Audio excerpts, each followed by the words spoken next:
Good morning to all of you. आज आपण endocrine system मधला नेक्स्ट टॉपिक डिस्कस करणार आहोत. टॉपिकचं नाव आहे युटेराइन स्टिम्युलंट अँड रिलॅक्संट.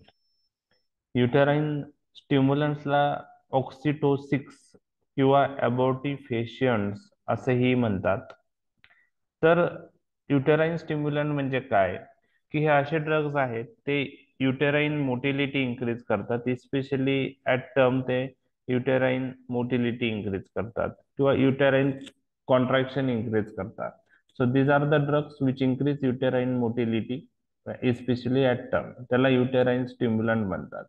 ओके, तर युटेरसला ते स्टिम्युलेट करतात, मोटिलिटी वाढवतात. आणि त्यामध्ये जो मोस्ट कॉमनली यूज केला जाणारा ड्रग आहे तो ऑक्सिटोसिन आहे. आणि त्यामुळे त्याला ऑक्सिटोसिक्स असेही म्हणतात किंवा त्याला दुसरं नाव दिलेलं आहे ॲबॉर्टिफेशियंट्स.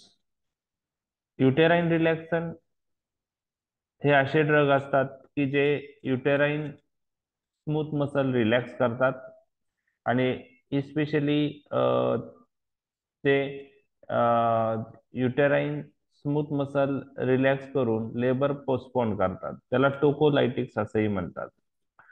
तर युटेराइन स्टिम्युलंट्स हे बेसिकली युटेराइन मोटिलिटी वाढवत असल्यामुळं इंडक्शन ऑफ लेबर, ज्यामध्ये 38 वीक्स कंप्लीट झालेले आहे आणि फिमेल पेशंट जी आहे ती लेबरमध्ये नाहीये, तर लेबर इंड्यूस करण्यासाठी युटेराइन स्टिम्युलंट्स आपण वापरतो. किंवा जे लेबर स्टार्ट झालं आहे ते प्रोग्रेस त्याचा व्यवस्थित नाहीये, तर ते लेबर अगमन करण्यासाठी आपण हे युटेराइन स्टिम्युलंट वापरतो. त्याचप्रमाणे पीपीएच मध्ये आपण युटेराइन स्टिम्युलंट वापरतो. युटेराइन रिलॅक्सन आपण लेबर पोस्टपोन करण्यासाठी वापरतो. म्हणजे पेशंट लेबरमध्ये आहे आणि हायर सेंटरला पाठवायचं आहे, तिथपर्यंत जाऊस तर डिलिव्हरी झाली नाही पाहिजे, मग आपण युटेराइन रिलॅक्सन देऊन पेशंट शिफ्ट करू शकतो, जेणेकरून काही तासांसाठी जी लेबर आहे ते पोस्टपोन होतं. तर टोकोलायटिक्स वर्ड आला त्यात कन्फ्युज झालं नाही पाहिजे. टोकोलायटिक्स म्हणजे युटेराइन रिलॅक्सन आणि ऑक्सिटोसिस म्हणजे युटेराइन स्टिम्युलंट. आता day to day clinical practice मध्ये तुम्ही ऑक्सिटोसिक किंवा युटेराइन स्टिम्युलंट म्हणून काही ड्रग यूज करत आहात. त्यामध्ये ऑक्सिटोसिन नावाचा ड्रग तुम्हाला माहित आहे. ओके, त्यानंतर काही मिथिल अर्कोमेट्रिन आपण यूज करतो. काही प्रोस्टॅग्लॅन्डिन्स आहेत. ओके, मिझो मिझोप्रोस्टॉल आहे, कार्बोप्रोस्ट आहे, डायनोप्रोस्ट आहे. तर प्रोस्टॅग्लॅन्डिन्सही आपण यूज करू शकतो. तर हे काही युटेराइन स्टिम्युलंटचे नावं आहे. क्लिनिकल प्रॅक्टिसमध्ये फॉर इंडक्शन ऑफ लेबरसाठी कोणतं ड्रग यूज केलं जातं? ऑक्सिटोसिन. ऑक्सिटोसिन. ऑक्सिटोसिन. त्याला पिटोसिन असंही, त्याचं ब्रँड नाम पिटोसिन आहे. आणि एखाद्या पेशंट मध्ये पीपीएच ची रिस्क आहे, पोस्टपार्टम हिमोरेज किंवा पोस्टपार्टम हिमोरेज डेव्हलप झालेला आहे, तर ते ट्रीट करण्यासाठी कोणतं ड्रग यूज केलं जातं? मिथाइल आर्गोमेट्रिन. मिथिल लेथर्जिन. मिथर्जिन. तर ठीक आहे, मिथिल आर्गोमेट्रिन आपण यूज करतो. आता ज्या नोट्स मी तुम्हाला प्रोव्हाइड केलेल्या आहेत त्यातही मी methyl ergometrine PPH drug of choice mention केलं होतं, परंतु जस्ट मी ऑक्सिटोसिन पण हाय डोस मध्ये दिलं जातं सर. हा, येस येस, तेच सांगतोय. तर मिथिल आर्गोमेट्रिनचा यूज करत होतो आपण. आता जस्ट नवीन एडिशन जी आहे केडी त्रिपाठीची 9th एडिशन, तीच जस्ट मी रिवाइज करत होतो. 8व्या एडिशन मध्ये त्यांनी पीपीएस साठी मिथिल आर्गोमेट्रिन यूज करत ड्रग ऑफ चॉईस म्हणून कन्सिडर होत होतं, परंतु 9th एडिशन मध्ये त्यांनी अपडेट केलेलं आहे. तर पीपीएस साठी पण आता आपण ऑक्सिटोसिन ड्रग ऑफ चॉईस म्हणतो प्रिव्हेन्शन किंवा ट्रीटमेंटसाठी. परंतु जर ऑक्सिटोसिननी फरक नाही पडला तर मग मिथर्जिन म्हणतो आपण, मिथिल आर्गोमेट्रिन ते यूज करू शकतो. मिझोप्रोस्टॉल आपण यूज करू शकतो. तर सिनेरिओ किंवा गाईडलाईन्स थोडे चेंज होतात. ऑक्सिटोसिनही हाय डोसला आपण यूज करू शकतो किंवा मिथर्जिनही करू शकतो. हे आता गाईडलाईन चेंज झाल्यामुळे ते अपडेट मागच्या एडिशन मध्ये नव्हते, त्यामुळे नोट्स मध्ये नाही. त्यामुळे नोट्स मला मॉडिफाय करावं लागतील, त्या मॉडिफाय केलेले नोट्स मी तुम्हाला देईल. ठीक आहे. ठीक आहे, म्हणजे तुम्हाला युजेस ह्या ड्रगचे माहिती आहे. फक्त आता या ड्रगचं काय आहे की मेकॅनिझम काय आणि साईड इफेक्ट काय हे शॉर्ट नोटच्या दृष्टीने तुम्हाला माहित पाहिजे. त्या गोष्टी आपण डिस्कस करणार आहोत. तर युटेराइन स्टिम्युलंट्स म्हणजे आपण बघितलेले आहे.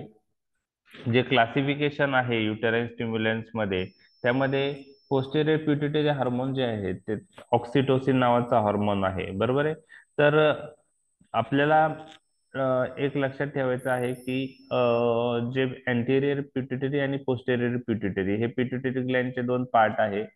काही हार्मोन अँटेरियर पिट्युटरी पार्ट मधून रिलीज होता आणि काही हार्मोन पोस्टेरियर पिट्युटरी पासून रिलीज होता. तर ऑक्सिटोसिन नावाचा जो हार्मोन आहे आपल्या शरीरात आहे, म्हणजे जो ऑक्सिटोसिन नावाचा हार्मोन जो असतो तो हायपोथॅलॅमस मध्ये तयार होतो आणि स्टोर्ड पोस्टेरियर पिट्युटरी मध्ये होतो आणि तिथून तो रिलीज होतो. तर ऑक्सिटोसिन आणि दुसरा एक हार्मोन पोस्टेरियर पिट्युटरी मधून रिलीज होतो, त्याचं नाव आहे एडीएच, अँटी डायुरेटिक हार्मोन. हे दोन हार्मोन रिलीज होतात. तर ऑक्सिटोसिन नावाचा ड्रग पण अवेलेबल आहे मार्केटमध्ये आणि ऑक्सिटोसिनचं मॉडिफिकेशन जे आहे डेस अमायनो ऑक्सिटोसिन ते पण आहे आणि रिसेंटली कार्बिटोसिनही मार्केटमध्ये आलेला आहे. तर कार्बिटोसिन एक नवीन ऍड झालेला आहे. तर तीन नावं तुम्हाला लक्षात ठेवायचे: ऑक्सिटोसिन, डेसामाइनो ऑक्सिटोसिन आणि कार्बिटोसिन. अर्गोट अल्कोलाइड्स मध्ये आर्गोमेट्रिन आणि मिथिल आर्गोमेट्रिन हे ऑब्स्ट्रॅक्टिक point of view uterine stimulant म्हणून यूज करतात. आर्गोमेट्रिन आणि मिथिल आर्गोमेट्रिन. आता त्यामध्ये आपण डिटेलमध्ये जाणारच आहोत नंतर. एक्झाम पॉइंट ऑफ व्ह्यू आणि day to day clinical practice point of view जी इन्फॉर्मेशन महत्वाची आहे ती आपण डिस्कस करणार आहोत. आणि तिसरा ग्रुप युटेराइन स्टिम्युलंट मध्ये आहे प्रोस्टॅग्लॅन्डिन अॅनालॉग्स.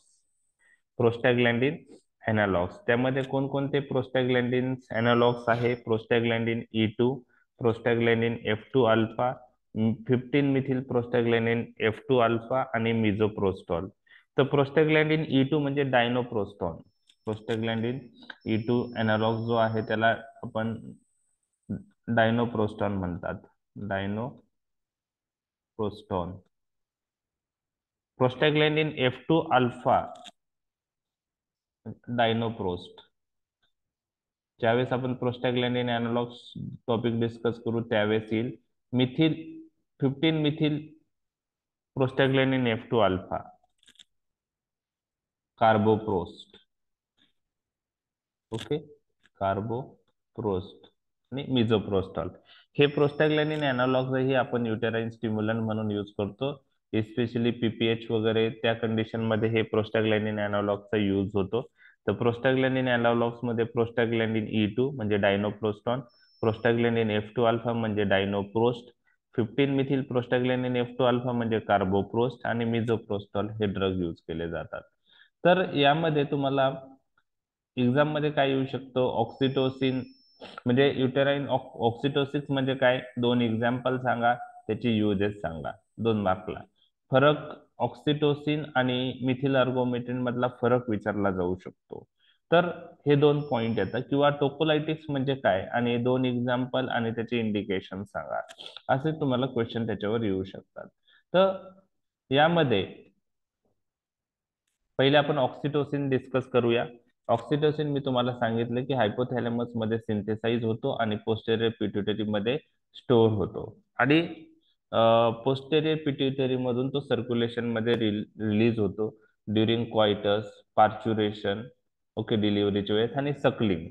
ओके, तर ऑक्सिटोसिनचे ऍक्शन्स काय? आपल्याला आता ऑक्सिटोसिन नावाचं ड्रग पण मार्केटमध्ये अवेलेबल आहे. पिटोसिन त्याचा ब्रँड नेम आहे. आणि ऑक्सिटोसिनचा डोस एक तुम्हाला लक्षात ठेवायचा आहे, तो इंटरनॅशनल युनिट मध्ये असतो. ओके, एक इंटरनॅशनल युनिट ऑक्सिटोसिन म्हणजे 2 मायक्रोग्रॅम प्युअर हार्मोन. म्हणजे एक इंटरनॅशनल युनिट म्हणजे 2 मायक्रोग्रॅम. ओके, आणि जो कमर्शियली अवेलेबल ऑक्सिटोसिन आहे तो आपण लॅबोरेटरीमध्ये सिंथेटिकली प्रोड्यूस करतो. तर ऑक्सिटोसिनचा डोस हा युनिट मध्ये आहे हे तुम्हाला लक्षात ठेवायचं आहे. आता पिटोसिनचा विचार केला तर 0.5 ml चं इंजेक्शन असतं, त्यात 5 इंटरनॅशनल युनिट ऑक्सिटोसिन असतं. ओके ओके, तर ते तुम्हाला माहित पाहिजे.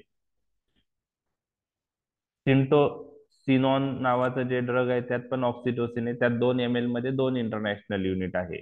तर स्ट्रेंथ प्रत्येकाची वेगळी आहे. पिटोसिन कॉमनली यूज होतं, तर 0.5 ml मध्ये 5 इंटरनॅशनल युनिट ऑक्सिटोसिन त्यामध्ये असतं. तर ऑक्सिटोसिनचे ऍक्शन्स काय आहे? तर ऑक्सिटोसिनचे ऍक्शन आपण 3-4 ठिकाणच्या पाहणार आहोत. तर त्यामध्ये uterus, breast, CVS related action आणि किडनी रिलेटेड ऍक्शन. आणि त्यांचा फिजिओलॉजिकल रोल काय आहे ऑक्सिटोसिनचा, जो हार्मोन रिलीज होतो. तर uterus point of view, oxytocin increases force on frequency of contraction of uterus. Oxytocin increase force and frequency of uterine contraction. Oxytocin acts through oxytocin receptor. Oxytocin receptor हे जी protein couple receptor आहे आणि हे जे G Q type receptor आहे आणि oxytocin त्याचं कार्य oxytocin रिसेप्टरवर act करतो आणि त्याच्यामुळे युटेराइन कॉन्ट्रॅक्शन वाढण्यास मदत होते. ओके, तर oxytocin increases force and frequency of uterine contraction.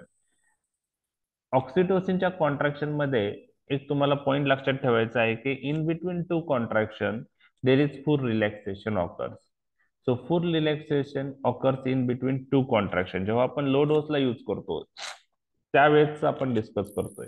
High डोसचं me discuss नाही करत आहे. लो डोसला जेव्हा ऑक्सिटोसिन आपण यूज करतो तर फुल relaxation occurs in between contraction. Okay, in between contraction. Okay, आता ऑक्सिटोसिनचा जर विचार केला तर ऑक्सिटोसिन त्याचं कार्य ऑक्सिटोसिन रिसेप्टर थ्रू करतो. त्यामुळं ऑक्सिटोसिन रिसेप्टरची संख्या युटेरसवर किती आहे त्याच्यावर त्याची ऍक्शन डिपेंड असतं. आणि नॉन प्रेग्नंट युटेरस मध्ये सिनेरियो वेगळा असतो, प्रेग्नंट युटेरस मध्ये अर्ली स्टेजचा सिनेरियो वेगळा असतो आणि फुल टर्मचा सिनेरियो वेगळा असतो. तर तुम्हाला लक्षात ठेवायचं आहे की नॉन प्रेग्नंट युटेरस आणि अर्ली स्टेज ऑफ प्रेग्नन्सी असेल त्यावेळेस ऑक्सिटोसिन रिसेप्टरचा नंबर हा युटेरसवर कमी असतो, त्यामुळे ऑक्सिटोसिनचे ऍक्शन होत नाही. ओके, जसं जसं प्रेग्नन्सी पुढे जाते आणि 9वा महिना येतो तर ज्यावेळेस फुल टर्म कम होतं, 38 कम्प्लिटेड वीक म्हणजे ज्यावेळेस थर्ड ट्रायमिस्टर म्हणू शकतो, तर सेन्सिटिव्हिटी फर्स्ट ट्रायमिस्टरला फार कमी असते, सेकंड थर्ड ट्रायमिस्टरला ती वाढते आणि हायेस्ट ड्युरिंग लेबर असते. त्यामुळं तुम्हाला हे लक्षात ठेवायचं आहे की ऑक्सिटोसिन कोणत्या स्टेजला जास्त इफेक्टिव्ह आहे? At full term, during delivery, during labour, त्यावेळेस जास्त तो इफेक्टिव्ह आहे. अर्ली स्टेजला त्याचा इफेक्ट एवढा नाही. त्याच्यामुळं ड्युरिंग फर्स्ट ट्रायमिस्टर जर ॲबॉर्शन करायचं असेल त्यावेळेस ऑक्सिटोसिन एवढा उपयुक्त ठरत नाही. हे तुम्हाला लक्षात ठेवायचं आहे. फर्स्ट ट्रायमिस्टर ॲबॉर्शन मध्ये आपण मिफिप्रिस्टोन आणि मिझोप्रोस्टॉल कॉम्बिनेशन यूज करतो. मिफिप्रिस्टोन अँटी प्रोजेस्टेरॉन ड्रग आहे आणि मिझोप्रोस्टॉल हा प्रोस्टॅग्लॅन्डिन अॅनालॉग्स आहे. तर तुम्हाला ते लक्षात ठेवायचं आहे की ड्युरिंग फर्स्ट ट्रायमिस्टर युटेराइन सेन्सिटिव्हिटी ऑक्सिटोसिनला फार कमी असते किंवा युटेरस सेन्सिटिव्ह नसतो. ओके, ठीक आहे. नेक्स्ट, आता प्रेग्नन्सी मध्ये ऍट टर्म जेव्हा ऑक्सिटोसिन ऍक्शन होते त्यावेळेस काय होतं की फार कॅरेक्टरिस्टिक ऍक्शन आहे त्याची. Oxytocin upper segment uterus contract करतो पण लोअर सेगमेंट कॉन्ट्रॅक्ट करत नाही. इव्हन लोअर सेगमेंट रिलॅक्स होते. हे तुम्हाला लक्षात ठेवायचं आहे. तर that is very important for movement of the baby. Okay, बेबीला बाहेर येण्यासाठी ती मुवमेंट महत्वाची. अप्पर सेगमेंट कॉन्ट्रॅक्ट झाली पाहिजे, लोअर सेगमेंट रिलॅक्स झाली पाहिजे. तर फंडस आणि बॉडी याच्यावर कॉन्ट्रॅक्टिंग ऍक्शन आहे. लोअर सेगमेंट ऑक्सिटोसिन कॉन्ट्रॅक्ट करत नाही okay, lower segment oxytocin contract करत नाही, इव्हन लोअर सेगमेंट रिलॅक्स होते. बरोबर आहे.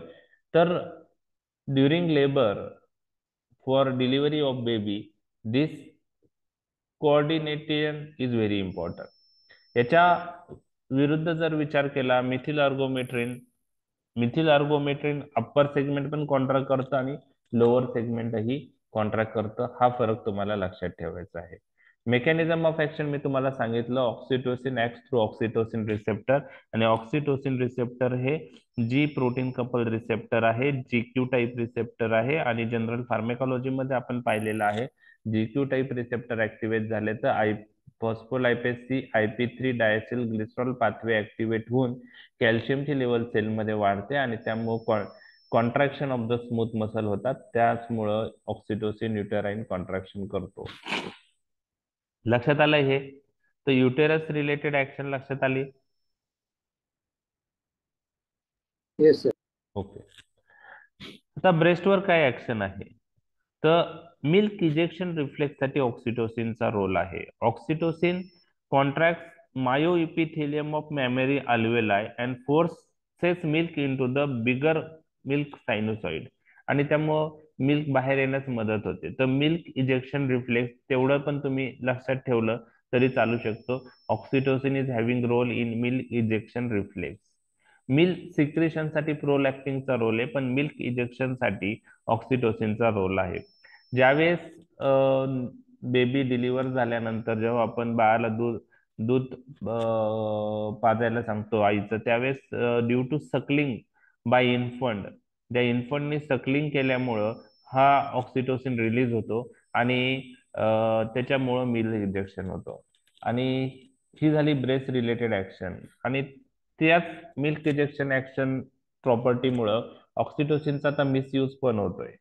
खूप साऱ्या कॅटल्स मध्ये ते ऑक्सिटोसिन देऊन मिल्क वाढवण्यासाठी प्रयत्न केले जात आहे. तो मिसयूज आहे.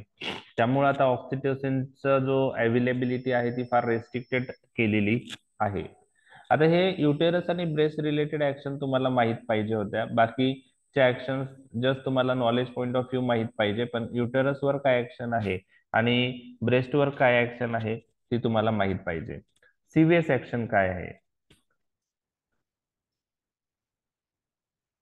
ज्या डोस मध्ये आपण oxytocin obstetric point of view use करतो त्या डोसला एवढा सिग्निफिकंट इफेक्ट ब्लड प्रेशरवर नाही. परंतु जर हायर डोस आपण यूज केलं तर व्हॅसोडायलेटेशन होतं आणि ब्रीफ फॉल इन BP होतं. त्याच्यामुळे रिफ्लेक्स टॅकिकार्डिया आणि फ्लशिंग होतं. तर हे ओव्हरऑल हाय डोसला ऍक्शन होते. ओके. परंतु अंबिलिकल वेसलवर ऍक्शन वेगळी आहे. एक्झॅक्ट रिझन क्लिअर नाही. Umbilical vessels markedly constricted and oxytocin may help in their closure at birth. म्हणजे बर्थ नंतर अंबिलिकल वेसल क्लोज होण्यासाठी ऑक्सिटोसिन मदत करतं. किडनी रिलेटेड ऍक्शन, ऑक्सिटोसिन ला ADH लाईक ऍक्शन आहे. ADH लाईक म्हणजे अँटी डायुरेटिक हार्मोन लाईक. मग anti diuretic hormone like action म्हणजे ऑक्सिटोसिन सोडियम आणि वॉटरचं इलिमिनेशन होऊ देत नाही, वॉटर इलिमिनेट होऊ देत नाही. अँटी डायुरेटिक त्यामुळं वॉटर अक्युमुलेट होऊ शकतं. आणि जर जास्त डोसमध्ये ऑक्सिटोसिन दिला तर वॉटर इंटॉक्सिकेशन होऊ शकतं. युरिन आउटपुट कमी होणार, वॉटर अक्युमुलेट होणार, पल्मनरी इडिमा होऊ शकतो. ओके. तर ते देताना काळजी घ्यायची. आणि ज्या ज्या पेशंटमध्ये वॉटर इंटॉक्सिकेशनची रिस्क आहे अशा पेशंटमध्ये ऑक्सिटोसिनच्या ऐवजी आपल्याला दुसरा युटेराइन स्टिम्युलंट देणं गरजेचं असतं. तर ही झाली kidney related action. EDH like action ऑक्सिटोसिनला आहे, त्यामुळं वॉटर होल्ड होतं, युरिन आउटपुट कमी होतं, पल्मनरी इडिमा येतो आणि त्याच्यामुळं वॉटर इंटॉक्सिकेशन. तर ऍडव्हर्स इफेक्ट मध्ये ऑक्सिटोसिनच्या वॉटर इंटॉक्सिकेशन तुम्हाला लक्षात राहायला पाहिजे. आणि वॉटर इंटॉक्सिकेशन काय आहे? ADH लाईक ऍक्शन मुळे. कमिंग टू द फार्मॅकोकायनेटिक, ओरली आपण ऑक्सिटोसिन देत नाही, तो इनऍक्टिव्ह म्हणजे इथे पेप्टाइड, त्याच्यामुळे ओरली इनऍक्टिव्ह आहे. जनरली इंट्रामस्क्युलर किंवा IV आपण देतो. रेअरली इंट्रानेझल स्प्रे पण आपण यूज करतो. बेस्ट एंगॉर्जमेंट मध्ये इंट्रानेझल ऑक्सिटोसिनचे स्प्रे पण अवेलेबल आहे काही ठिकाणी. ओके, तर इंट्रामस्क्युलर, IV आणि इंट्रानेझल हे त्याचे रूट्स आहे. टी हाफ त्याचा 6 मिनिट आहे, म्हणजे शॉर्ट ड्युरेशन ऑफ ऍक्शन. हे त्याचं एक ऍडव्हान्टेज आहे. त्यामुळं आपण IV ड्रिप जर बंद केली तर ऑक्सिटोसिनचा इफेक्ट लगेच टर्मिनेट होतो.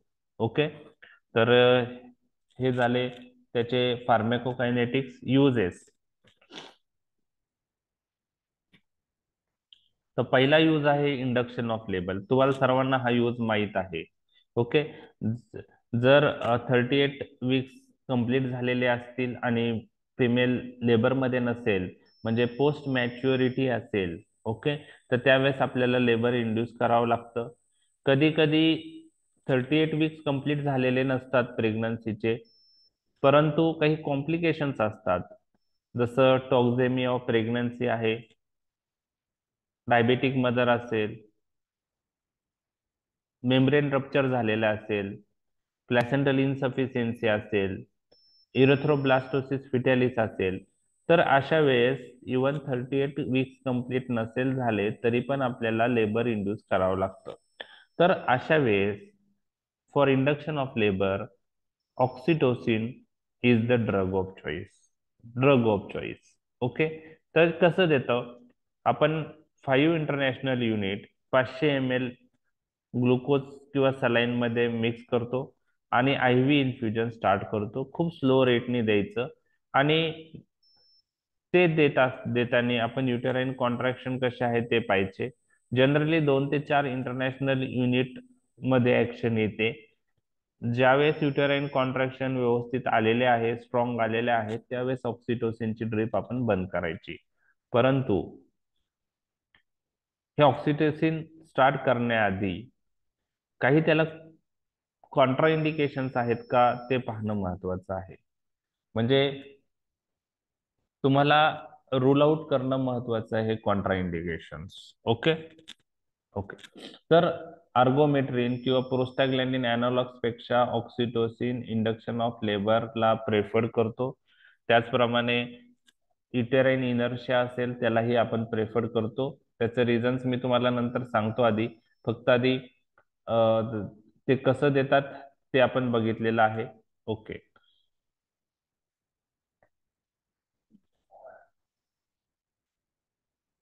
मी तुम्हाला अजून एक गोष्ट सांगितली, जिथं वॉटर इंटॉक्सिकेशनची रिस्क असेल तिथं आपण प्रोस्टॅग्लॅन्डिन्स प्रेफर करतो इंडक्शन ऑफ लेबरसाठी. म्हणजे तुम्हाला असा क्वेश्चन येऊ शकतो 2 मार्कला की व्हॉट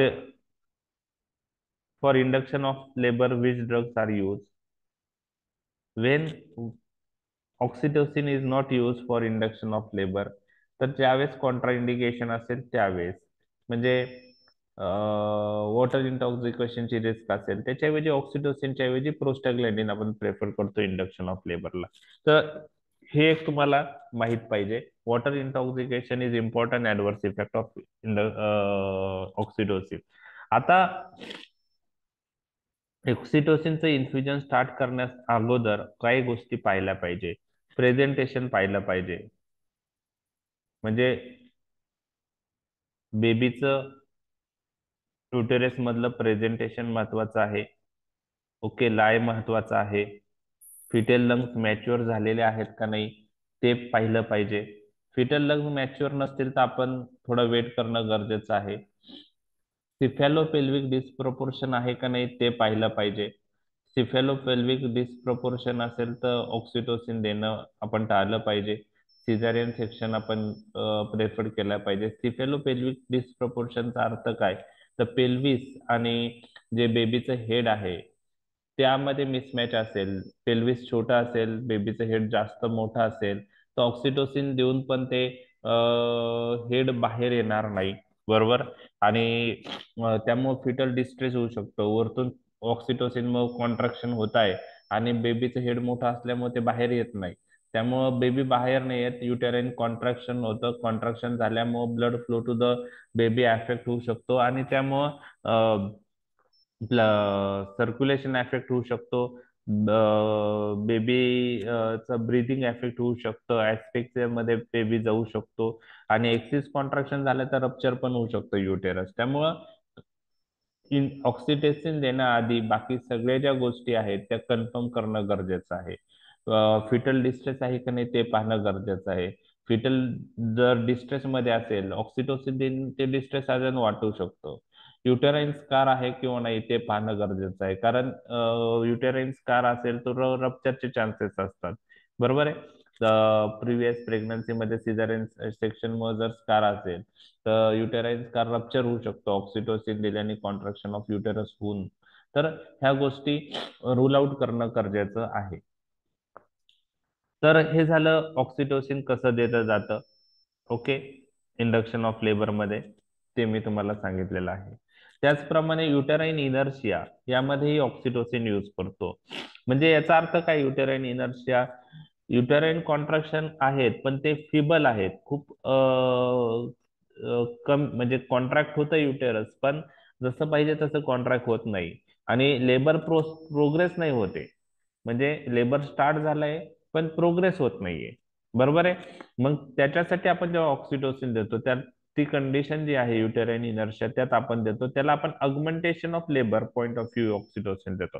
म्हणजे लेबर स्टार्ट झालेला आहे परंतु प्रोग्रेस व्यवस्थित नाही, ऑक्सिटोसिन द्या आणि लेबर अगमंट करा, त्यासाठी आपण देतो. तर ऑक्सिटोसिन आपण आय व्ही जसं वरती सांगितलं तसंच आपण इथं देतो. तर युटेराईन इनर्शिया आणि इंडक्शन ऑफ लेबर ह्या दोन्ही गोष्टीसाठी ऑक्सिटोसिन ड्रग ऑफ चॉईस आहे. आणि आपण प्रोस्टॅग्लॅन्डिन आणि त्याच्यावर ते प्रेफर्ड करतो. त्याचे काही रिझन्स आहेत की ऑक्सिटोसिन आपण का प्रेफर्ड करतो ह्या प्रोस्टॅग्लॅन्डिन आणि मिथिल अर्गोमेट्रिन वर इंडक्शन ऑफ लेबर आणि युटेराईन इनर्शिया. तर मी ते तुमच्याशी डिस्कस करणार आहे. तर oxytocin is preferred over ergometrine और prostaglandin for induction of labour as well as for uterine inertia because oxytocin contracts upper segment of uterus and relax lower segment of uterus. त्यामुळे foetal descent smoothly होणार आहे. In contrast to that ergometrine responsible for contraction of upper as well as lower segment of uterus, so foetal descent is interfere. Okay, तर ergometrine upper आणि lower segment दोन्ही contract करतं. Okay, हे तुम्हाला लक्षात ठेवायचं आहे. ओके, ऑक्सिटोसिन बद्दल तुम्हाला लक्षात ठेवायचं आहे की there is A complete relaxation in between two contraction. त्याच्यामुळं काय होतं, फिटल ऑक्सिजनेशन हॅम्पर होत नाही. ओके, ऑक्सिटोसिन मुळे जे कॉन्ट्रॅक्शन जे होतात ते मोर फिजिओलॉजिकल असतात. दोन कॉन्ट्रॅक्शनच्या मध्ये रिलॅक्सेशन होतं आणि त्यामुळं फिटल ऑक्सिजनेशन सफर्ड होत नाही. ही दुसरी इम्पॉर्टंट पॉइंट आहे. ओके, आणि contraction produce by oxytocin is more physiological as compared to ergometrine. Ergometrine पेक्षा ऑक्सिटोसिनने जे कॉन्ट्रॅक्शन होतात ते मोर फिजिओलॉजिकल आहेत. म्हणजे जसे नॉर्मल प्रेग्नन्सी मध्ये कॉन्ट्रॅक्शन व्हायला पाहिजे, म्हणजे प्रेग्नन्सी मध्ये जे ऑक्सिटोसिन रिलीज होऊन कॉन्ट्रॅक्शन होतात, हार्मोन जे रिलीज होतात आपल्या त्या फिमेल मध्ये त्यावेळेस जसे कॉन्ट्रॅक्शन होतात तसंच बाहेरून ऑक्सिटोसिन दिल्यावर कॉन्ट्रॅक्शन होता. म्हणजे मोर फिजिओलॉजिकल कॉन्ट्रॅक्शन हे ऑक्सिटोसिन बरोबर दिसतात. मी तुम्हाला सांगितलं ऑक्सिटोसिनचा टी हाफ शॉर्ट आहे, त्यामुळं आपण जेव्हा आय व्ही इन्फ्युजन देतो तर इंटेन्सिटी ऑफ ऍक्शन आपण कंट्रोल करू शकतो. आपण ऍक्शन क्विकली टर्मिनेट करू शकतो. असं वाटलं की खूप सारे कॉन्ट्रॅक्शन होऊ राहिले, जास्त कॉन्ट्रॅक्शन झालं तर कॉम्प्लिकेशन होऊ शकतात, आपण ऑक्सिटोसिन स्टॉप केलं तर ऍक्शन लगेच टर्मिनेट होतं. ओके, आणि युटेराईन कॉन्ट्रॅक्शन आर कन्सिस्टंटली अगमेंटेड, म्हणजे कॉन्ट्रॅक्शन हळूहळू वाढत जातात. फॉर दिस पर्पज आपण ऑक्सिटोसिन प्रेफर करतो आणि कसं देतो हे पण मी तुम्हाला सांगितलेलं आहे. तर ह्या गोष्टी तुम्हाला माहित पाहिजे. तिसरा यूज जो आहे पीपीएच, मी तुम्हाला सांगितलं पीपीएच साठी, तर मागच्या मी ज्या नोट्स दिल्या त्याच्यामध्ये पीपीएच साठी ड्रग ऑफ चॉईस मी तुम्हाला आर्गोमेट्रिन असं मेन्शन केलंय, तर ते ऍज पर प्रिव्हियस एडिशन नुसार होतं, 8th एडिशन नुसार. पण 9th एडिशन मध्ये हे चेंजेस आलेले आहे. त्यांनी काय मेन्शन केलेलं आहे 9th एडिशन मध्ये, पोस्ट पीपीएच म्हणजे post partum haemorrhage. According to the WHO 2012 guidelines, त्यांचं रिकमेंडेशन आहे WHO for prevention and treatment of post partum haemorrhage, oxytocin is the drug of choice. फक्त आपल्याला हायर डोस मध्ये use करावं लागतं. Induction of लेबरला 5 international unit आपण IV देत होतो, इथं 10 इंटरनॅशनल युनिट आपण देतो प्रिव्हेन्शन अँड ट्रीटमेंटसाठी. प्रिव्हेन्शनसाठी इंट्रामस्क्युलर किंवा IV देऊ शकतो, ट्रीटमेंटसाठी आपण IV देतो. तर हा थोडा फरक आहे डोस मध्ये. तर हायर डोस पोस्टपार्टम हिमोरेज साठी ऑक्सिटोसिन आता ड्रग ऑफ चॉईस म्हणून कन्सिडर होतं. म्हणजे पहिले मिथिल आर्गोमेट्रिन केला जायचा, म्हणजे ड्रग ऑफ चॉईस म्हणून कन्सिडर केला जायचा, पण आता गाईडलाईन्स नुसार PPS साठी oxytocin is consider as drug of choice. आता क्लिनिकल सिनेरिओ मला त्याबद्दल माहित नाही, तर तुम्ही क्लास क्लिनिकल सिनेरिओ, 12th ठीक, क्लिनिकल याच्यामध्ये काही चेंजेस असू शकतो, पण हे अकॉर्डिंग टू द गाईडलाईन्स आहे. आणि जर ऑक्सिटोसिन अनअवेलेबल असेल तर तिथं मिथिल आर्गोमेट्रिन आपण यूज करू शकतो, मिझोप्रोस्टल यूज करू शकतो. तर बाकी ड्रगही जे युटेराईन स्टिम्युलंट्स आहेत ते आपण यूज करू शकतो. मग प्रिव्हेन्शन साठी जर ऑक्सिटोसिन अवेलेबल नसेल तर आर्गोमेट्रिन यूज करा, मिथिल आर्गोमेट्रिन यूज करा, इंजेक्टेबल. ऑक्सिटोसिन आर्गोमेट्रिन कॉम्बिनेशन अवेलेबल आहे ते यूज करा, किंवा ओरली मिझोप्रोस्टल 600 मायक्रोग्राम टॅबलेट पण यूज करू शकतो. ट्रीटमेंट पॉईंट ऑफ व्ह्यू जर ऑक्सिटोसिन अवेलेबल नसेल तर सेम आर्गोमेट्रिन IV यूज करू शकतो आपण, किंवा oxytocin ergometrine fix dose combination use करू शकतो, किंवा मिझोप्रोस्टल सब लिंग्युअली आपण यूज करू शकतो 800 मायक्रोग्राम. तर हे आता गाईडलाईन्स नुसार त्यांनी कार्बोपोस्ट पण वापरतो ना सर? हा कार्बोप्रोस जे आहे ते पण आपण वापरतो. त्याला 15 मिथिल प्रोस्टाग्लॅंडिन F2 अल्फा आहे कार्बोप्रोस. अँटेरियर शोल्डर डिलिव्हर झाल्यावर आपण कार्बोप्रोस देऊ शकतो. PPS साठी कार्बोप्रोस पण यूज करू शकतो. ठीक आहे, तर हे ड्रग आपण PPS साठी वापरतो. कसे इफेक्टिव्ह आहे, म्हणजे तुम्हाला विचारलं की हे ड्रग कसे इफेक्टिव्ह आहे, तर हे ड्रग दिल्याने आता जे म्हणजे आफ्टर डिलिव्हरी जे ब्लिडिंग होतं ते कशामुळे होतं, की जे आता जे ब्लड व्हेसल्स आहे प्लॅसेंटा सेपरेट झाल्यामुळं ते ब्लड प्लॅसेंटा सेपरेट झाल्यामुळं तिथं ब्लिडिंग होतं. तर हे ड्रग देताना ते कसे इफेक्टिव्ह आहे, तर काय करता हे drug uterine smooth muscle contract करतात. आणि युटेराईन मसल जे आहे ते फिगर ऑफ 8 स्ट्रक्चर मध्ये असतात, आणि त्यातून ज्या ब्लड व्हेसल गेलेले असतात त्यानंतर कॉम्प्रेस होतात. म्हणजे ऍक्शन हे युटेराईन मसलवर आहे, हे लक्षात घ्या ह्या ड्रगची. This drugs responsible for contraction of uterine muscle. Blood व्हेसलवर डायरेक्ट ऍक्शन नाही, युटेराईन मसल कॉन्ट्रॅक्ट होता आणि त्याच्यामुळे त्या मसल मधून ज्या ब्लड व्हेसल गेलेले आहेत त्या कॉम्प्रेस होतात. So this drug act by forcefully contracting the uterine muscles, which compresses the blood vessel passing through its meshwork to arrest the hemorrhage. Okay, तर ही ऍक्शन तुम्हाला लक्षात ठेवायची आहे. Next use breast engorgement. Breast engorgement कधी होतं, की इनइफिशियंट milk ejection reflex असेल, म्हणजे मिल्क तयार होते पण ते बाहेर पडत नाहीये. ओके, ते आतमध्ये साठतंय, त्यामुळे ब्रेस्ट एंगॉर्जमेंट होतं. कडक म्हणजे डिलिव्हरी नंतर कधी कधी ब्रेस्ट एंगॉर्जमेंट काही फिमेल पेशंट मध्ये होऊ शकतं. मग ते आपण ते मिल्क जर बाहेर पडलं नाही तर ते आतमध्ये राहून तिथं अक्युमुलेट होऊ शकतं, त्यामुळे इन्फेक्शनचे चान्सेस वाढतात. त्यामुळं अशा वेळेस जर ते मिल्क इजेक्शन साठी पंप अवेलेबल आहे, काही जण ऍडवाइस करतात पंप यूज करा. ओके, तर ऑक्सिटोसिनही आपण याच्यामध्ये जर इनइफिशियंट मिल्क इजेक्शन असेल, ओके, तर ऑक्सिटोसिन आपण देऊ शकतो. ओके, पण त्यासाठी मिल्क सिक्रेशन व्यवस्थित झालेलं पाहिजे. ओके, त्यानंतर मग मिल्क इंजेक्शन ऑक्सिटोसिनने आपण इंड्यूस करू शकतो. त्यासाठी intranasal spray before suckling of the baby few minutes, काही मिनिटं आधी देणं गरजेचं आहे. तर तिथं इंट्रानेझल स्प्रे ऑक्सिटोसिनचा यूज केला जातो. तर 4 युजेस आहे. इंडक्शन ऑफ लेबर, युटेराईन इनर्शिया, त्यामध्ये अगमेंटेशन ऑफ लेबर साठी, पोस्टपार्टम हेमरेज तिसरा यूज. ओके, पोस्टपार्टम ह्युमरेज आणि ब्रेस्ट एंगॉर्जमेंट. ऍडव्हर्स इफेक्ट काय आहे?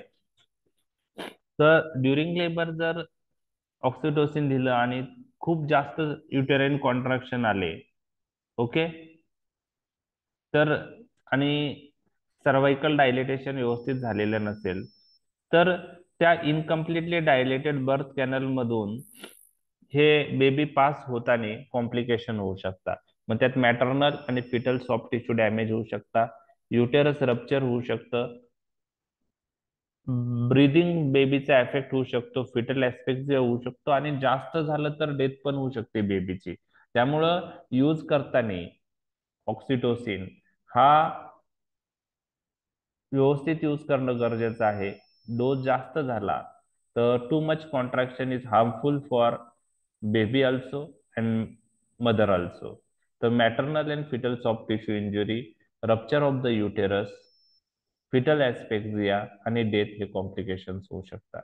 वॉटर इंटॉक्सिकेशन लार्ज डोसला दिलं तर होऊ शकतं, कारण ऑक्सिटोसिनला एडीएच लाईक ऍक्शन आहे आणि हे सिरियस कॉम्प्लिकेशन्स आहे वॉटर इंटॉक्सिकेशन.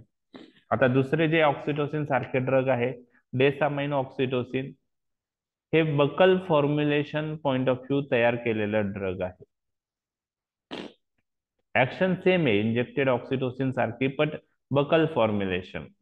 ओके.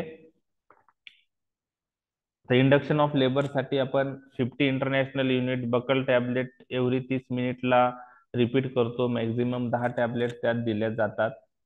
त्यानंतर युटेराईन इनर्शिया असेल तर 25 इंटरनॅशनल युनिट प्रत्येक अर्धा तासाला ते आपण देतो. ओके.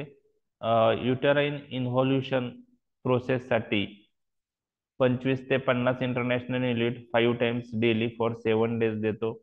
ब्रेस्ट एंगॉर्जमेंट साठी आपण ब्रेस्ट फिडिंगच्या आधी हे देऊ शकतो.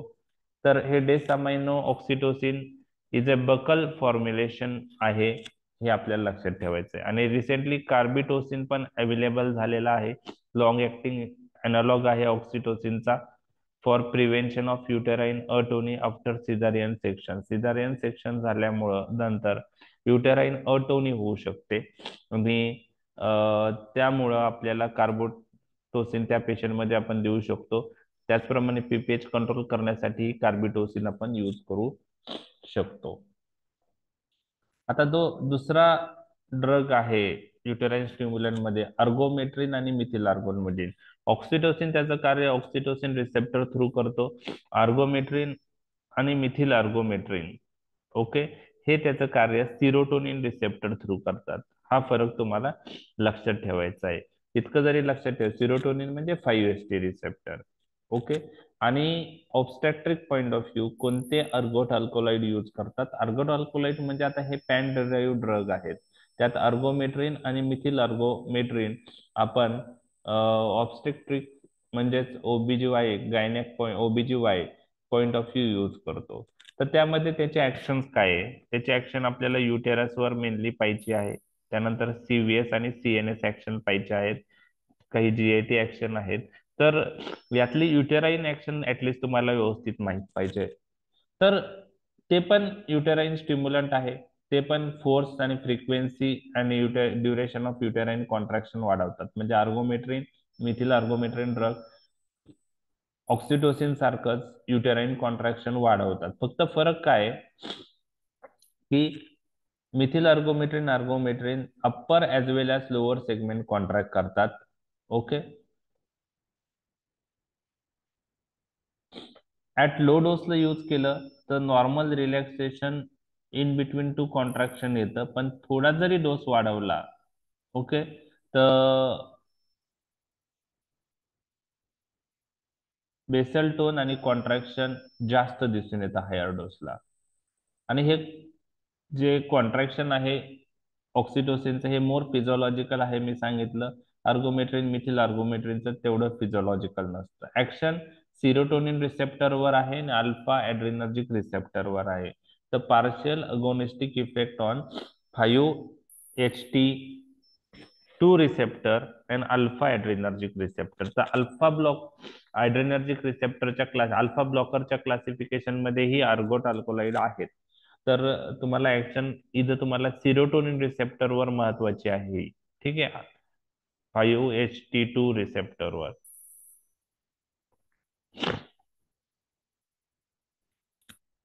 आता CVS related action, much weaker vasoconstrictor than oxytocin.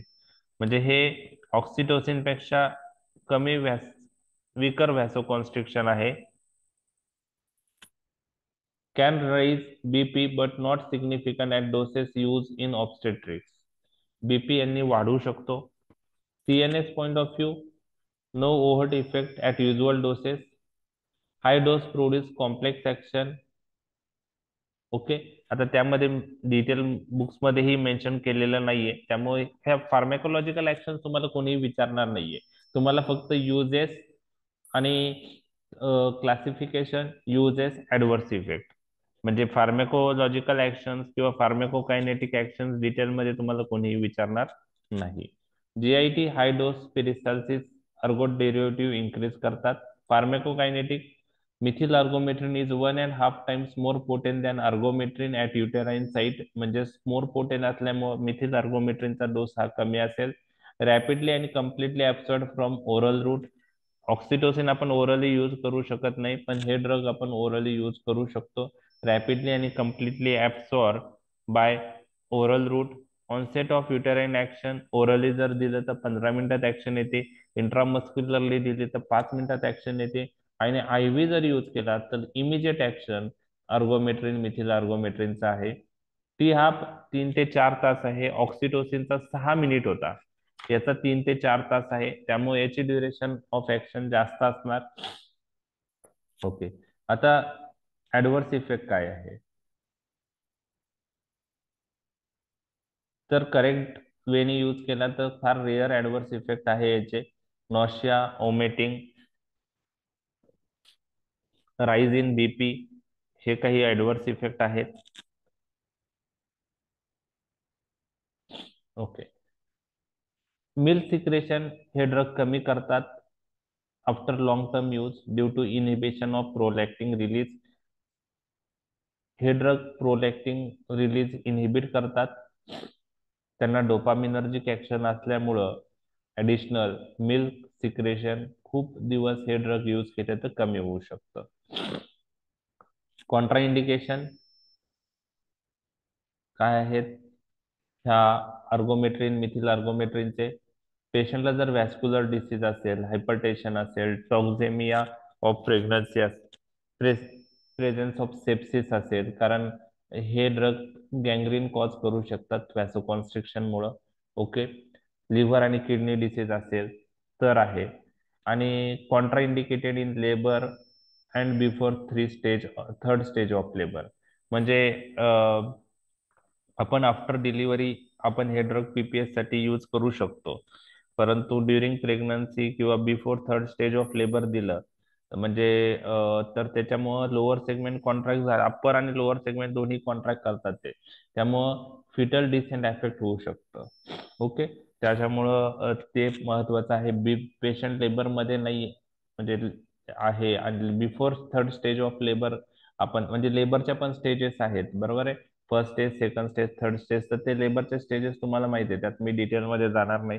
मग before third stage of labour तर आपण युजच करायचा नाही. ओके, PPH, आता हे it is consider as drug of choice, हे मी कट करतोय, आधीच्या याच्यामध्ये ते होतं. ओके, सो PPH मध्ये as a alternative to oxytocin आपण यूज करू शकतो, किंवा add on to oxytocin use करू शकतो. Responsible for contraction of upper as well as lower segment of uterus. Okay, कधी द्यायचं ते फार महत्वाचं आहे. पहा, कधी द्यायचं ते फार महत्वाचं आहे. 0.2 to 0.3 मिलीग्राम इंट्रामस्क्युलर आपण देतो only after delivery of anterior shoulder of the baby. Okay, तर PPHच्या प्रिव्हेन्शनसाठी जसं बेबीची डिलिव्हरी होत आहे, हेड बाहेर आलं, नंतर जे अँटेरियर शोल्डर आहे ते बाहेर आलं, त्यानंतर ते द्यायचं, त्याच्या आधी द्यायचं नाही. म्हणजे before third stage of labour आपण ते द्यायचं नाही. Okay okay. जर हे प्रिव्हेन्शन साठी, जर पीपीएच आहे चालू म्हणजे ब्लिडिंग होत आहे, तर मग डोस थोडा जास्त द्यायचा, 0.5 mg आपल्याला देणं गरजेचं आहे आणि आयव्ही द्यायचंय. ओके, आयव्ही आपण देतो, म्हणजे हे रिकमेंडेशन आहे. तर 0.2 to 0.3 mg इंट्रामस्क्युलर अँटेरियर शोल्डरच्या डिलिव्हरी झाल्यानंतर द्यायचं, आणि जर पीपीएच मध्ये असेल तर 0.5 mg देणं महत्वाचं आहे ivy. Okay. A combination of 0.5 mg ergometrin with 5 international unit oxytocin may be used in severe bleeding. खूप जास्त ब्लिडिंग असेल तर ऑक्सिटोसिन अर्गोमेट्रिन कॉम्बिनेशन ही आपण यूज करू शकतो. फार महत्वाचं आहे, multiple pregnancy must be excluded before injecting. म्हणजे अँटेरियर शोल्डरच्या डिलिव्हरी नंतर द्यायचं आहे ते बरोबर आहे, पण त्याआधी मल्टिपल प्रेग्नन्सी ही रूल आउट करणं गरजेचं आहे. ओके. त्यानंतर कधी कधी सिझारियन सेक्शन किंवा इन्स्ट्रुमेंटल डिलिव्हरी केल्यानंतर युटेराइन अटोनी होऊ शकते, तर त्यामध्ये आपण हे ड्रग देतो टू प्रिव्हेंट युटेराइन अटोनी. त्यानंतर टू एन्श्युअर नॉर्मल इन्व्हॉल्युशन साठी ही ड्रग देतो. हे काय असतं की प्रेग्नन्सी मध्ये जी युटेराइसची साईज वाढलेली असते, ती ते युटेरस पर्वत नॉर्मल साईजला जाण्याची प्रोसेस जी असते त्याला युटेराइन इन्व्हॉल्युशन असं म्हणतात. आणि जर युटेरस फर्म असेल, ओके, ऍक्टिव्ह असेल, तर ते नॉर्मल साईजला लवकर जातं. त्यासाठी uterine involution point of view, normal uterine involution होण्यासाठी 0.125 mg अर्गोमेट्रिन किंवा मिथिल अर्गोमेट्रिन आपण देऊ शकतो. ओरली द्यायचं, TDS फॉर 7 days. ओके, सगळ्याच केसेस मध्ये आपण देत नाही. Okay okay. ज्याच्यामध्ये इन्व्हॉल्युशन होत नाहीये, ओके, म्हणजे ज्या मल्टीपॅरा आहेत त्याच्यामध्ये स्लो इन्व्हॉल्युशन आहे, त्यामध्ये आपण देऊ शकतो. तिसरा यूज आपण पाहिलेला आहे. तर हे युजेस आहे अर्गोमेट्रिन किंवा मिथिल अर्गोमेट्रिनचे. पीपीएच, त्यामध्ये prevention point of view 0.2 to 0.3 mg intramuscular after delivery of anterior shoulder. PPH होत असेल तर treatment point of view 0.5 mg ivy किंवा 0.5 mg methyl ergometrine plus oxytocin 5 international unit असं पण आपण देऊ शकतो. ओके, दोन्ही एक ड्रग. त्यानंतर युटेराइन अटोनी मध्ये आपण हे ड्रग देतो to prevent uterine atony after caesarean section किंवा इन्स्ट्रुमेंटल डिलिव्हरी. आणि normal involution of uterus point of view ही हे ड्रग आपण देतो. आता ऑक्सिटोसिन आणि अर्गोमेट्रिनचा डिफरन्स तुम्हाला 2 मार्कला येऊ शकतो. दोन्ही युटेराइन स्टिम्युलंट आहे, मग फरक काय आहे हे तुम्हाला माहित पाहिजे. आता ऑक्सिटोसिन मी तुम्हाला सांगितलेलं आहे की हा सिंथेटिकली प्रोड्यूस केला जाणारा ड्रग आहे लॅबोरेटरीमध्ये. अर्गोमेट्रिन हा अल्कोलाइड आहे, म्हणजे हा प्लॅन्ट डिराईव्ह आहे, म्हणजे हा नॅचरल ड्रग आहे. अर्गोमेट्रिन असू दे किंवा मिथिल अर्गोमेट्रिन असू दे, ते नॅचरल ड्रग आहे, प्लॅन्ट पासून डिराईव्ह होतो. ओके, जिथं वर्ड अल्कोलाइड येतो तिथं तुम्हाला लक्षात ठेवायचं की हे प्लॅन्ट प्रोडक्ट आहे. केमिस्ट्रीचा विचार केला तर ऑक्सिटोसिन हा पेप्टाइड आहे आणि अर्गोमेट्रिन हा अल्कोलाइड आहे. Okay. Administration point of view, oxytocin आपण ओरली देऊ शकत नाही, इनएक्टिव्ह आहे. हा ओरली पण देतो, इंट्रामस्क्युलरली आयव्ही पण देतो. ओके. ऑक्सिटोसिन मुख्यतः आयव्ही ड्रिपने देतो, इंट्रानेझली पण अवेलेबल आहे आता oxytocin. Okay. Duration of action ऑक्सिटोसिनची शॉर्ट आहे, अर्गोमेट्रिनची लॉंग आहे. टी हाफचा जर विचार केला तर 15 मिनिट आहे. जस्ट मिनिट, 1 मिनिट, आपण 6 मिनिट डिस्कस केला होता T half ऑक्सिटोसिनचा.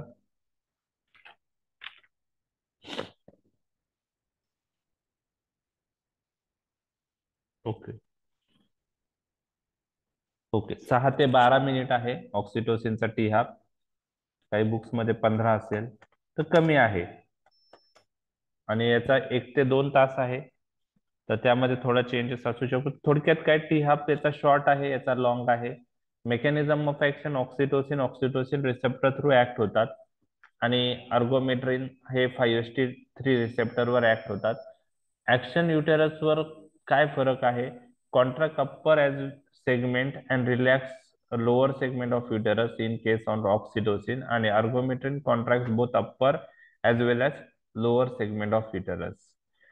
Milk ejection reflex हा ऑक्सिटोसिन मुळे दिसतो. मिल्क इजेक्शन रिफ्लेक्स मध्ये अर्गोमेट्रिनचा रोल नाही.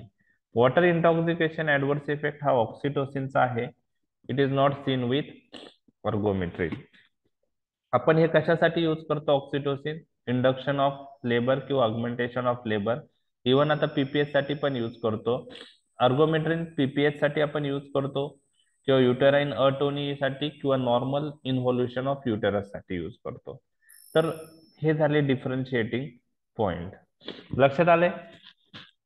डिफरन्स बुक्स मध्ये असा वेगळा दिलेला नाहीये, पण एक्झाम मध्ये येतो म्हणून मी तो तयार केलेला आहे. तुम्हाला तो डिफरन्स येऊ शकतो, तुम्ही तो चांगला करा. ऑक्सिटोसिन आणि अर्गोमेट्रिन मधला डिफरन्स. तिसरा जो ग्रुप आहे जो युटेराइन कॉन्ट्रॅक्शन करतो तो प्रोस्टॅग्लॅन्डिन्स आहेत. तर prostaglandin E2, F2 alpha, 15 methyl prostaglandin F2 alpha, तुम्ही आता कार्बोप्रोस म्हणला होता, तो 15 मिथिल प्रोस्टॅग्लॅन्डिन F2 अल्फा आहे. Are potent uterine stimulant especially latter part of the pregnancy and also cause ripening of the cervix. तर cervical ripening, त्यानंतर induction of uterus, augmentation of uterus प्रोस्टॅग्लॅन्डिनने होऊ शकतात. तर एक लक्षात ठेवा की फर्स्ट ट्रायमिस्टरला ऑक्सिटोसिनचा ड्रॉबॅक मी तुम्हाला सांगितलंय की ऑक्सिटोसिन रिसेप्टरचा नंबर कमी असल्यामुळं uterus is insensitive to oxytocin in first trimester. त्यामुळं फर्स्ट ट्रायमिस्टर मध्ये अबॉर्शन पॉइंट ऑफ व्ह्यू जर तुम्हाला कोणी विचारलं ऑक्सिटोसिन आणि प्रोस्टॅग्लॅन्डिन पैकी कोणता ड्रग यूज करणार, तर तुमचा आन्सर काय येईल? ऑक्सिटोसिन यूज करणार की प्रोस्टॅग्लॅन्डिन अॅनालॉग्स? प्रोस्टाग्लॅंडिन. प्रोस्टॅग्लॅन्डिन अॅनालॉग्स. तर मिझोप्रोस्टॉल आणि मिफिप्रिस्टोन कॉम्बिनेशन यूज करतो. तर हे पॉइंट तुम्हाला माहित पाहिजे. Uterus is not very sensitive to oxytocin during the first trimester of pregnancy, so oxytocin is not preferred for abortion point of view. तर मेडिकल टर्मिनेशन ऑफ प्रेग्नन्सी साठी 7 वीक्स ऑफ प्रेग्नन्सी असेल तर आपण mifepristone 600 mg followed 2 days by misoprostol 400 microgram असं use करू शकतो. तर हे तुम्हाला माहित पाहिजे. ओके. त्यानंतर प्रोस्टॅग्लॅन्डिन सर्वायकल रायपनिंग साठी यूज करतात. प्रोस्टॅग्लॅन्डिन इंडक्शन ऑफ लेबर किंवा अगमेंटेशन ऑफ लेबर साठी यूज करतात. कधी यूज करतात? जेव्हा ऑक्सिटोसिनला कॉन्ट्रा इंडिकेशन असेल. कोणतं कॉन्ट्रा इंडिकेशन आपण बघितलेलं आहे महत्वाचं? Water intoxication. Water intoxication. लक्षात आलं? तर हे झालं प्रोस्टॅग्लॅन्डिनशी related. Medical termination of pregnancy साठी प्रोस्टॅग्लॅन्डिन्स आपण यूज करतो ऍज ए युटेराइन स्टिम्युलंट म्हणून. सर्वायकल रायपनिंग हे ऍडिशनल यूज आहे त्याचं. सर्वायकल रायपनिंग ही ते प्रोस्टॅग्लॅन्डिन करतात. आणि induction and augmentation of labour मध्ये ऑक्सिटोसिन ड्रग ऑफ चॉईस आहे, पण जेव्हा ऑक्सिटोसिनला कॉन्ट्रा इंडिकेशन असतं त्यावेळेस आपण प्रोस्टॅग्लॅन्डिन अॅनालॉग्स यूज करतो. ओके. आता लास्ट पार्ट आजच्या लेक्चरचा, टोकोलायटिक्स. टोकोलायटिक्स म्हणजे युटेराइन रिलॅक्सन. त्याचा यूज एवढा day to day clinical practice मध्ये नाहीये. ओके. यूज केले पोस्टपोनमेंट ऑफ लेबर साठी uterine stimulant relaxant, sorry, uterine relaxant to postpone labour. Early labour pain मध्ये वापरले म्हणजे अर्ली लेबर पेन कोणता यूज करतात असं काही? Duvadilan isoxsuprine. Isoxsuprine. Okay, isoxsuprine. तर बरोबर, टोकोलायटिक्स म्हणजे okay. So these are the drugs which decrease uterine motility.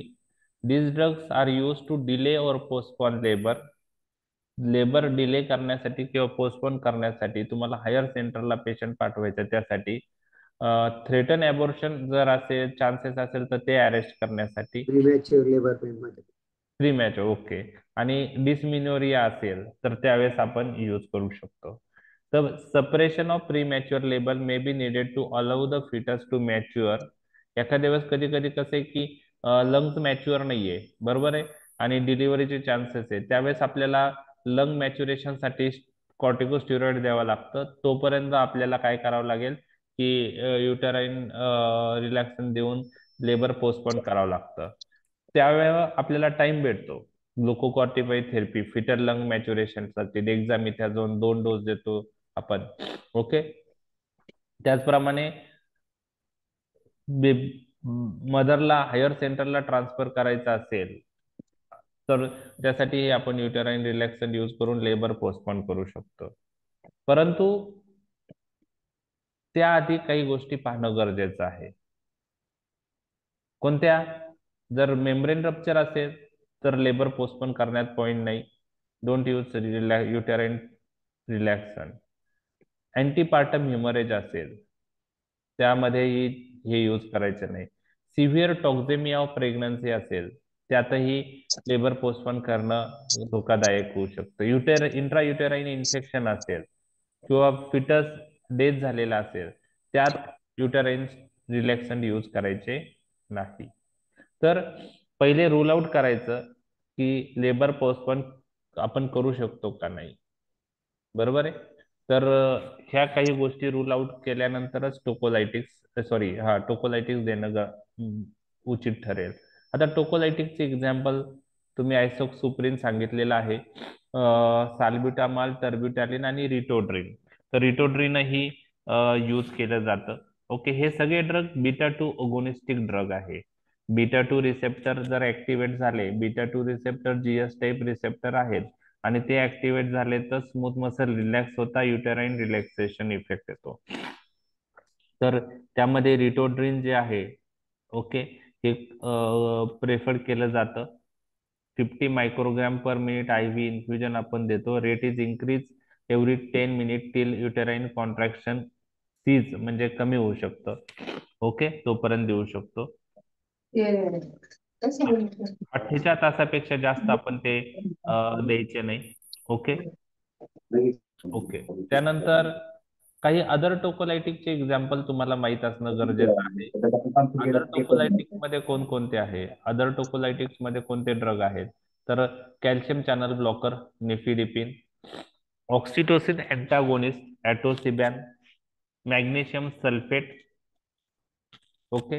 आणि मिसॅलिनियस मध्ये इथिल अल्कोहोल नायट्रेट्स, प्रोजेस्टेरॉन. हे काही नाही लक्षात ठेवले तरी चालेल मिसॅलिनियस ड्रग.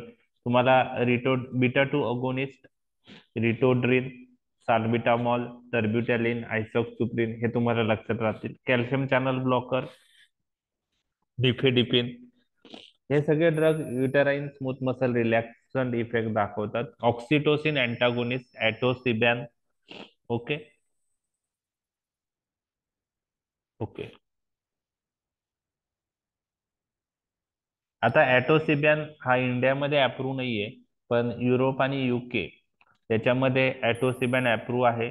आणि लेबर 24 ते 33 वीक मध्ये लेबर होण्याचे चान्सेस असेल तर ते पोस्टपोन करण्यासाठी UK आणि युरोपमध्ये ते वापरलं जातं, पण USA आणि इंडियामध्ये ॲटोसिबॅन अप्रूव्ह नाहीये. ओके. ॲटोसिबॅन हा ऑक्सिटोसिन अँटागोनिस्ट आहे. ओके. तर हे सगळे ड्रग युटेराईन रिलॅक्संट आहे. तर पहा, ऍड्रिनर्जिक अगोनिस्ट मध्ये रिटोड्रिन बीटा टू अगोनिस्ट आहे. तुम्हाला सांगितलं 50 microgram per minute IV infusion द्यायचंय. 70% केसेस मध्ये काही तासांसाठी डिलिव्हरी पोस्टपोन होते. साईड इफेक्ट हायपोटेन्शन होऊ शकतं, reflex tachycardia, arrhythmia, pulmonary oedema. Metabolic complication hypoglycaemia होऊ शकतं, हायपर इन्सुलिनेमिया, हायपोकॅलेमिया. एक मिनिट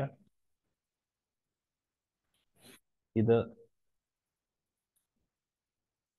हायपरग्लायसेमिया पाहिजे. ज्यावेळेस बीटा 2 रिसेप्टर लिव्हरवर ऍक्टिव्हेट होतात त्यावेळेस ग्लुकोनिओजेनेसिस आणि ग्लायकोजेनोलायसिसने शुगर वाढू शकते.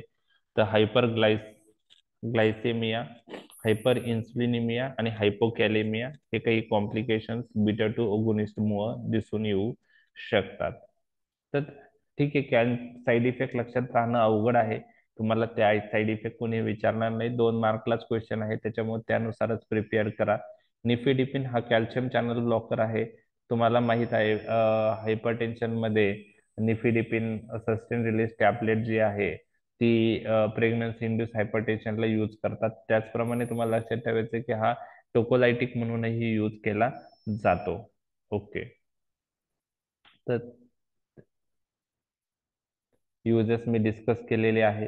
To allow the foetus to mature, हे मेन इम्पॉर्टंट आहे की आपण लेबर पोस्टपोन करून प्रीमॅच्युअर लेबर पोस्टपोन करण्याचा उद्देश असा आहे to allow the foetus to mature, to allow the time for initiating glucocorticoid therapy for foetal lung manufacture and to transfer the mother in labour to the centre with proper facilities. हे त्याचं use आहे.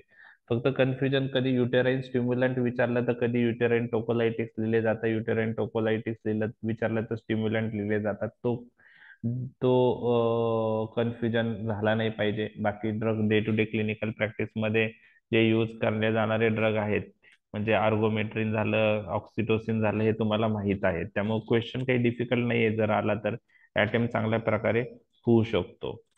तर ठीक आहे, आपण युटेराईन stimulant आणि रिलॅक्सन discuss केलेला आहे. टॉपिक संपलाय.